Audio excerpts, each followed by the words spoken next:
And we're so glad you've joined us tonight for Increasing Discourse in the Classroom.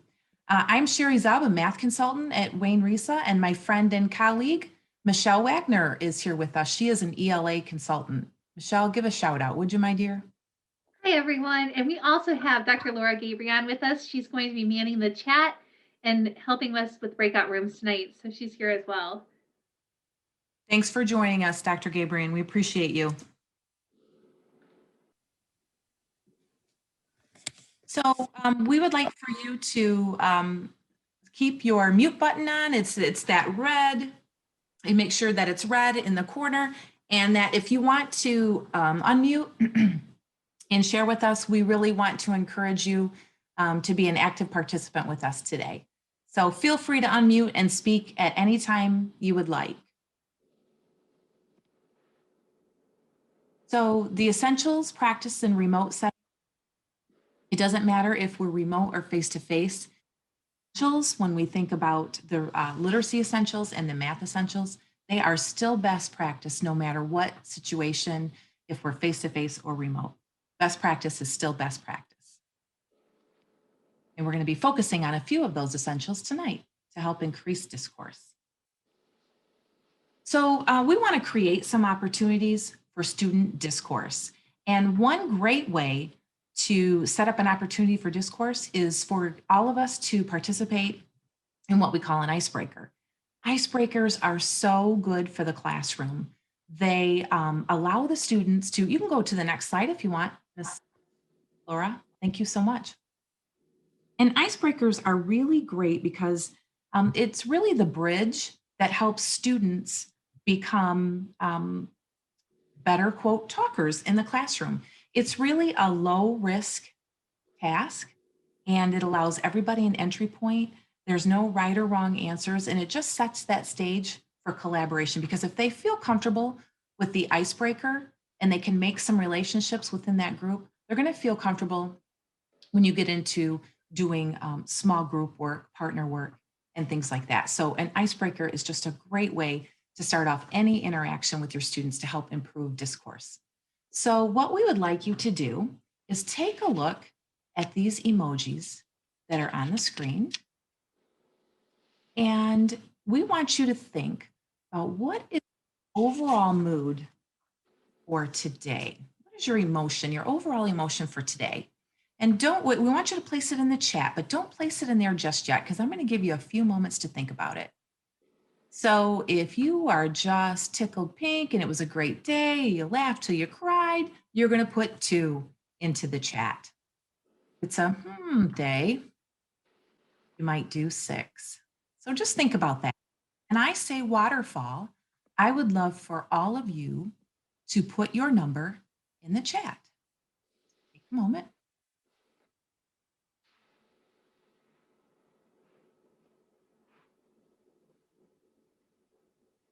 And waterfall, please.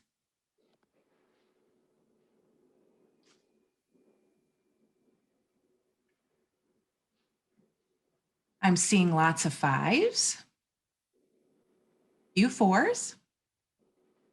Would anyone like to unmute and share with us your emotion for the day? And feel free, unmute and share with us. We would love to hear from you.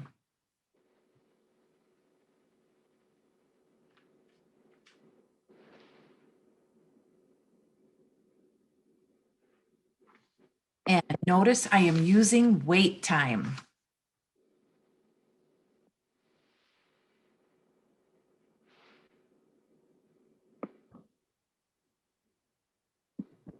Okay, I guess I can go real quick if you don't mind. Thank you, Ms. Brown. I appreciate that. No worries. I'm at a 5 because I really am looking forward to learning a lot in this PD, but during these virtual times, I see that my calendars are crossed. So I'm sitting here listening. I want to be engaged, but I do have another task that I have to complete at the same time. So that's why I'm at a 5, you know. I understand, and we appreciate being here, and we also appreciate and know that many of you are in the same position, and we understand that. So thank you for right, Ms. Brown. Okay, no problem. Anybody else want to share with us?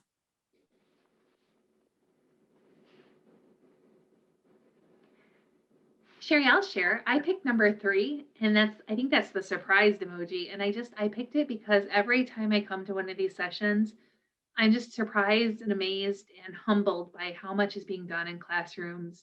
And it's such a surprising, wonderful event just to learn what's happening around Wayne County. That is so true, Michelle. Thanks for sharing. Miss Laura, you can go to the next slide. So when we're thinking about having our students work together and form these collaboration groups, it's really important that we think about our groupings and that they need to be diverse so that they can allow for diverse conversations. You know, I'm thinking about the activity that we just did with the emojis. If everybody in the group had been the 6, you know, it might not have been a very productive conversation, might not have had too many positive highlights for that day. So it's really nice when we can group our students so that they can hear different conversations, different thoughts, different strategies. So that's what we plan to work on today. And you can go to the next slide. And when we think about these diverse groupings, I would love to share with you from the math essentials. This is essential number 3. And we want to ensure equitable participation of children in mathematics. So we know that the essentials were written to promote high quality, equitable learning and teaching for our students. So with that in mind, now there's a lot to number 3, but I just pulled the 2 bullets that we're probably going to focus on most during this PD. And the first bullet, I'm going to just read it to you. Structure group work to enable children with different levels of understanding or at different developmental levels to work together with teacher support as needed. It is so important with regards to mathematics that students hear each other's strategies and ideas because you know, learning is social and we learn when we hear others share their thoughts and ideas. And then to help support conversation, another part of our essential number 3 is that we use sentence stems to support children's engagement in mathematical discussions. Like, I agree, I disagree. That solution is like or unlike mine because, could we try? My answer is different because, why did you? What if? So it's really important that we're allowing students to use these sentence stems. And that comes directly from the essential instructional practices for our pre-K to 3 group. But let me remind you too, this isn't best practice for K3. This is great all the way up. We need to be talking and we need to be working with people at different levels so that we can learn.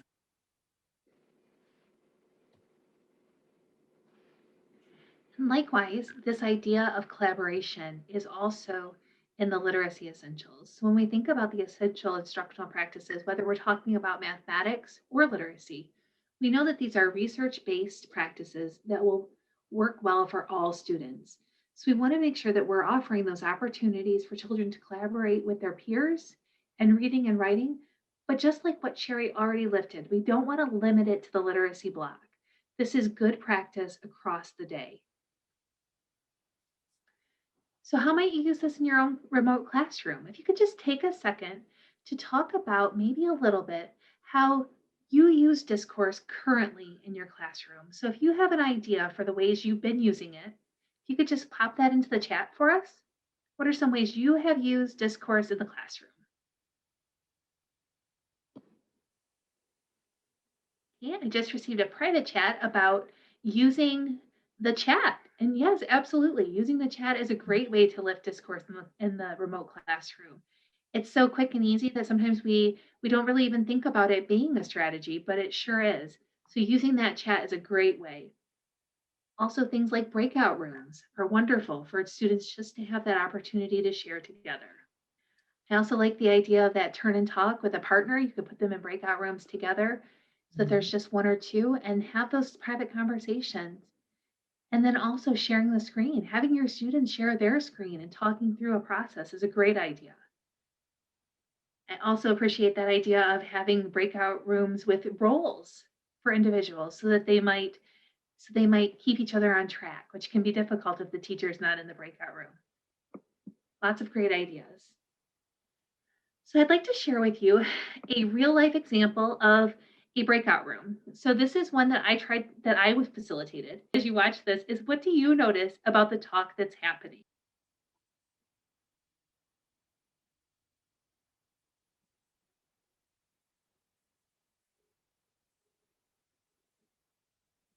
For information, and he wanted to share his writing with all of you and get some feedback about what he could do better. So I'm projecting Liam's writing on the screen so that you can see it. And Liam, can you share with everyone what you wrote? Yes.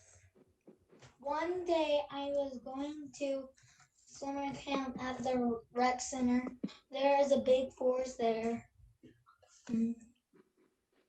There are a ton of baby acorns on the trees.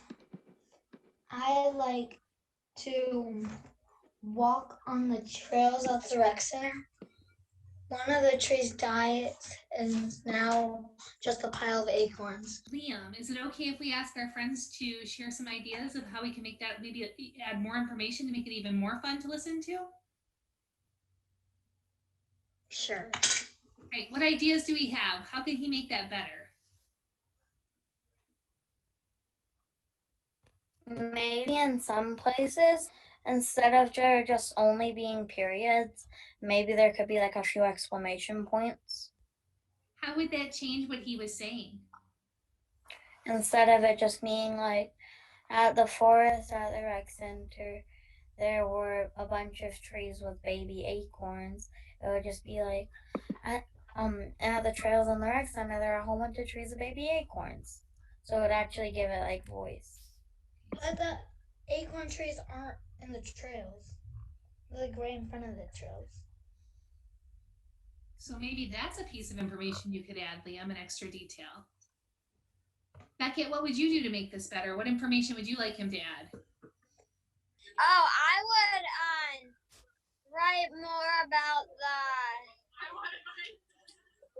forest, maybe? I don't know. Yeah, what else is there and stuff. Awesome, that's a great idea. Liam, do you think you could tell us more about what's there in your writing? There are big trails there. Or like who is with you? And like No one. Okay, thank you. Those are great ideas. Aubrey, is there any idea that you have on how you might be able to improve? I'm just still thinking a little bit more. I have some ideas, but I don't know. Well, thank you all. And maybe we could set up a time where Aubrey could look at it with Liam, and Liam, maybe you could read it one more time with some of the suggestions that Emma and Beckett made, and you could add even more thoughts, okay? All right, thank you, everyone. Bye. All right. So thinking about what you just saw, what did you notice about the talk that was happening in that classroom, either positive or negatives? And you could just pop those into the chat.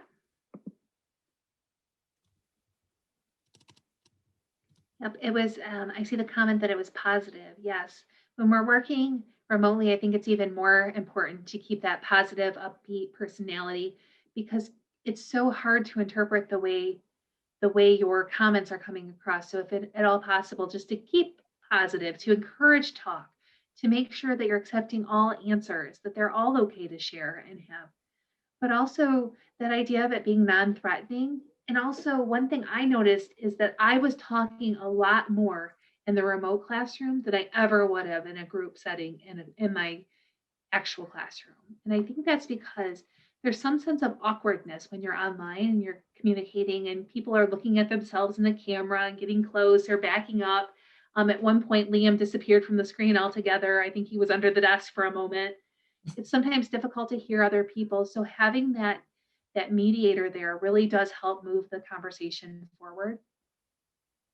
And then, yes, if a child does need extra time, not putting them on the spot so that they have to answer, but sometimes students do need that think time, but giving them the chance to communicate later is also important so that those children who feel maybe as if they need that extra time to think, and then also a chance to come back together and still share their ideas.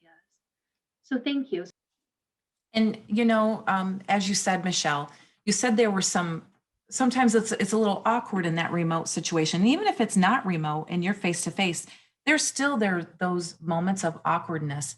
And I think what really is one simple way to encourage productive talk and maybe kind of reduce that awkwardness is to use these talk stems. They are helpful no matter what content. So regardless of what content you are teaching, these are just great. You know, they provide a path and access for students to engage in discourse. Especially a great scaffold for our students who are English language learners and for our students who are striving to be engaged in the conversation. So really, this is just an excellent scaffold that provides an entry point for all of our students. So Michelle, I wonder if these had been introduced to students, I wonder how that conversation would have been different. I think that's a really great point, Sherry. And they would have even in a virtual setting, I could have printed them off and sent them home in packets with the students, or I could just display them on the Zoom boards that they have them ready to see at any point. So I definitely, that's something I could have made use of. And I bet it would have enhanced the conversation. Yes, and you know, I know that I have heard of some teachers making this their background. Oh, Yeah, it's in their that's background. a really great idea. Yeah, and then their students just, when they're in the Zoom call, they see these and they're just naturally drawn to them. It's like having, you know, the board in the classroom. Well, now your background is these questions. So I think that would really be helpful. And these are all posters that we will share with you at the end so that you can have a copy of this and all the resources from the Bitmoji opener to everything that we're sharing. We want to make sure that you have all of those. So at the end of today's session, we'll make sure that you have that entire slide deck with all of these pieces. One thing that's very helpful when we're working with students, whether in person or online, is to have those expectations for productive discourse. We want to make sure that students know what's expected and how they can be successful. We want to make sure that we're providing our children with the chance to share and to open up and to stay on topic, but that we're laying out those expectations very clearly for all. So we want to make sure that they do those things like treat others respectfully at all times, that they participate even when it's uncomfortable, even when they're a little shy or nervous. We want everyone to feel that they have a place in our discussions. Mhm. So we have these expectations, and again, relying on those talk stems so that those students who maybe don't have ideas right at the ready, that they have some little starters that they can use to really enhance the conversation. So in just a moment, Laura is going to place in the chat this article, or actually that's just a little one-page talk move sheet for you. And you'll notice that the book in the right, it's called Classroom Discussions Using Math Talk to Help Students Learn. This really, again, is not just for math. This is for any subject. So I'm going to give you a couple of moments to read this document, just about 2 minutes. I'll set my timer. And I want you to notice what similarities or differences and what questions might you add. Okay, so go ahead and feel free to either unmute or using the chat feature, tell me what similarities or differences you noticed. I'm going to say what I saw. I noticed that in goal 1, it was very generic, very basic. And then as it progressed, the questioning became more concrete. And in goal 3, it's what your evidence is, what makes you think that. So instead of just saying, are you saying, I hear you saying, now you're asking the students to provide evidence in what they see and what they're saying. So Yes. you're asking them to refer to the text or whatever the talk piece is at the time. It's almost like it is scaffolding their thinking. Yeah, thank you, Ms. Brown, for lifting that, because you noticed that goal 1 is really just helping students clarify and share their thoughts. And then goal 3 is helping that student deepen their own reasoning. So really that metacognition piece, thinking about your own thinking. And then what is in common with goal 2 and goal 4? Share what others are thinking. Yes. So not only is it really important that we teach kids to be able to talk, but we also need to teach them to listen, because I have to be able to listen so that I can think or orient to the thinking of somebody else, and then deepen my own understanding of their reasoning. So these are really some really important talk moves. Keep these handy. These will definitely help increase the discourse in your classroom when you can use these talk moves. So how might you use this in your classroom? How might you use this in your remote classroom, these talk moves? Feel free to unmute or feel free to chat. How can you use this? Yeah, Michelle noted that the talk stems are going to help further your discussions. Absolutely. And then Denise says she's thinking about using these during the we do, during math. Absolutely. That will just, we know that talk has so many benefits, and one being it reveals understandings and misunderstandings. So by talking through it, they are learning from themselves and from each other. Mm-hmm. Jacqueline lifted that the talk moves are helpful as well. Yes. Thank you for sharing. So I hope you keep this handy and use those talk moves.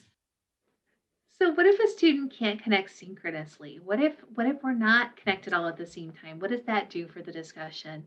We just have some couple of very quick practical ideas that we think will help, because we know that when we look at the Springs data, almost 31% of our students across the Michigan lack sufficient internet access to engage in online learning effectively.